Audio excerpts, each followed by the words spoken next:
लेकिन जो लोग इस पर पॉलिटिक्स कर रहे हैं उनको इस बात का भी अच्छी तरह से एहसास होना चाहिए कि चाहे वो घोसी रहा हो, मऊ रहा हो, गाज़ीपुर हो, आज़मगढ़ हो, बलिया हो या और भी तमाम वो इलाके हैं, वो हमेशा जो है वो कामरेड का गढ़ कहलाते थे।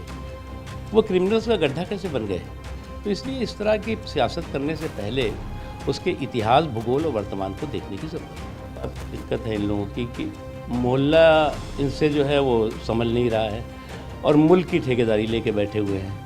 बीजेपी के वरिष्ठ नेता और पूर्व केंद्रीय मंत्री मुख्तार अब्बास नकवी साहब हमारे साथ हैं। सर, मुख्तार अंसारी की कार्डियक अरेस्ट से मौत हो गई, लेकिन उनके परिवार के लोग और आपके जो विरोधी दलों के नेता हैं वो ये आरोप लगा रहे हैं कि ये मौत नहीं, ये हत्या है। उनको कई दिनों से स्लो पॉइजन दिया जा रहा था। देखिए, इस बारे में वहाँ के प्रशासन ने, वहाँ की सरकार ने बहुत स्पष्ट तरीके से पूरे के पूरे कारणों के बारे में बताया। इस पर मुझे लगता है कि कोई बहुत ज़्यादा पॉलिटिक्स करने की ज़रूरत नहीं है। लेकिन जो लोग इस पर पॉलिटिक्स कर रहे हैं उनको इस बात का भी अच्छी तरह से एहसास होना चाहिए कि चाहे वो घोसी रहा हो, मऊ रहा हो, गाज़ीपुर हो, आज़मगढ़ हो, बलिया हो या और भी तमाम वो इलाके हैं, वो हमेशा जो है वो कामरेड का गढ़ कहलाते थे।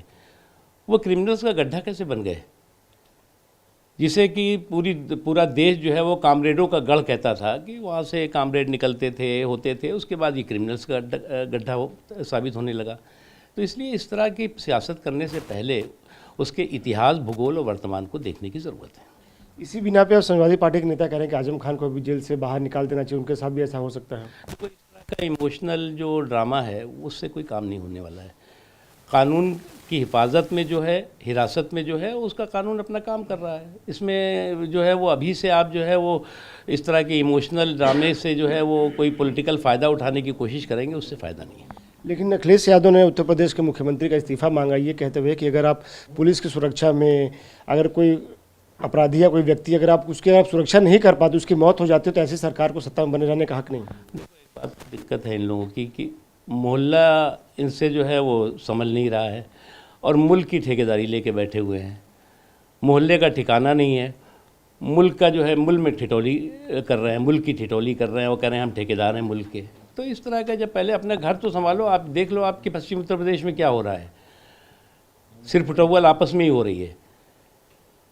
और जिस तरह से इनका जो सांप्रदायिक ध्रुवीकरण का जो छल था वो आज नरेंद्र मोदी जी ने समावेशी सशक्तिकरण के बल से ध्वस्त कर दिया और ये जो इनका जो इन छल के छत्रप हैं वो छूमंतर हो रहे हैं।